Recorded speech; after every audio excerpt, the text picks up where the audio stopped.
Hi, Cathy. How are you doing? I'm doing great. How are Oh, you? I am doing great, and I'm so excited about this course that's starting. And you know what? We have 4 registered already for the Google Educator preparation course.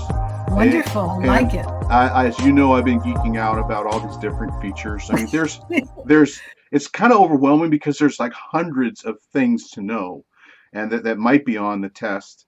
The exam is only 35 questions, but you don't know exactly what's going to be on it. Right. Anyway, in the process of all this preparation, I've been learning too about some of the new features. Now, these new features, they might not be on the exam, but they're so cool. This one I wanted to show you. This is the cool thing. This is the feature called a smart chip. So you type in the @ symbol, and I can add you. I'm going to put a space, and then I'm going to add me. And I'm just going to put up above this the title facilitators. That's you, and that's me. Nice. So, I mean, here's, So this go ahead. means you don't have to invite me to the document anymore. It's already, No, this doesn't actually add you as a collaborator, but what it oh, does, but check this out. Somebody can just click on the chip and then it opens up your contact. nice.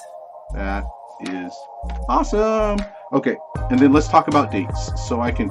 Hi, we hope you can join us for the course. Register at ito.laco.edu.